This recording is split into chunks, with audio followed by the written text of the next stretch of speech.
Junisa May A. Tabamo. Today, I will be discussing the Unit 2, which is Social Science Theories and their implications to education. So this topic explains how different social science theories help us understand the relationship between society and education. So these theories also guide teachers in understanding students, schools, and the learning environment. Our learning objectives. By the end of this discussion, we should be able to explain the three major social science theories, distinguish their differences, identify their implications in education, and apply these theories to real classroom situations. So there are many ways to understand society, and sociologists develop different theories to explain how society works. So in education, these theories help us understand why school exists, how students interact with others, and how education affects society. So the three major theories we will discuss are the structural functional theory, the second one is the conflict theory, and lastly is symbolic interactionist theory. So each theory gives us different perspective on education. So let's begin with the structural functional theory. So this theory was introduced by Herbert Spencer. So according to him, society is like the human body. Just as our body has different organs that work together, society also has different institutions like the family, schools, government, religion, and economy. So each institution has its own role or function. If one institution fails to perform its role, it affects the whole society. For example, if schools fail to educate students properly, it may affect the country's workplace and economic development. So, functionalist view of education. So, from the functionalist perspective, education performs many important functions. So, schools develop students' knowledge, skills, values, and discipline. So they prepare students for future jobs and teach them how to become responsible citizens. So education also promotes unity by helping students from other different backgrounds learn together. So in short, schools contribute social stability and order. So purposes of schooling according to functionalists. So functionalists believe that schools have four major purposes. The first is the intellectual purpose.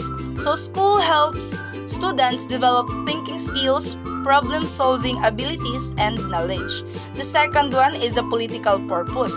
So political purpose, schools teach patriotism, respect for laws, and responsible citizenship. The third is the economic purpose. So economic purpose is education prepares students for future careers and trains the workforce needed by the society. So lastly is the social purpose. Social purpose, schools teach cooperation, respect, responsibility, and help students become productive members of the society. So now let's move on to the conflict theory. So unlike functionalism, conflict theory believes that society is not always peaceful.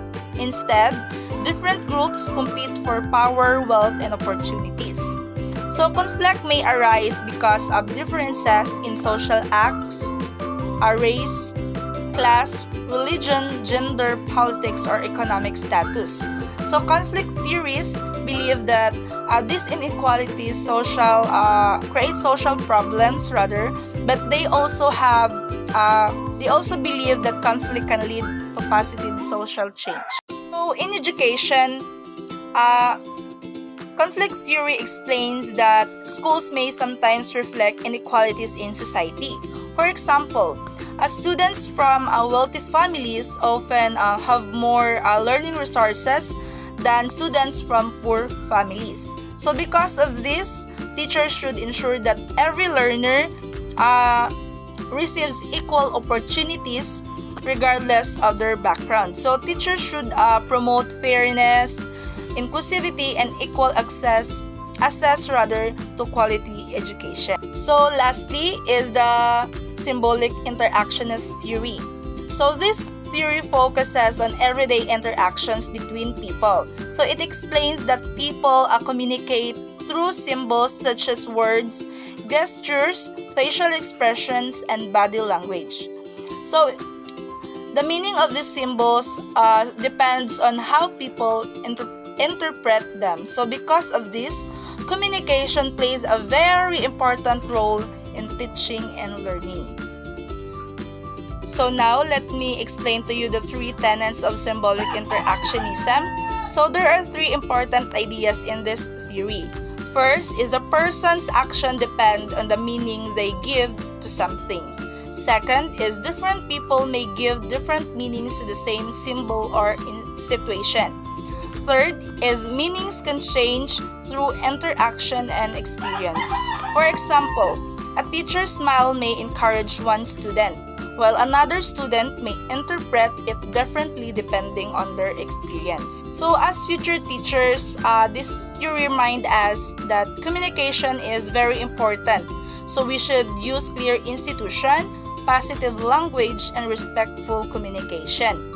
So we also need to build good relationships with our students because learning becomes more effective when students feel respected and understood.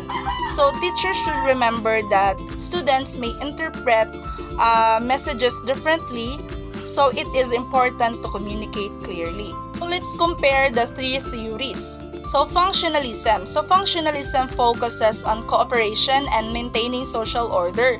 Conflict theory focuses on inequality and the need for social change. And the symbolic interactionism focuses on communication, interaction, and the meanings people attach to everyday experiences. So although they have different perspectives, all three theories helps understand education more deeply.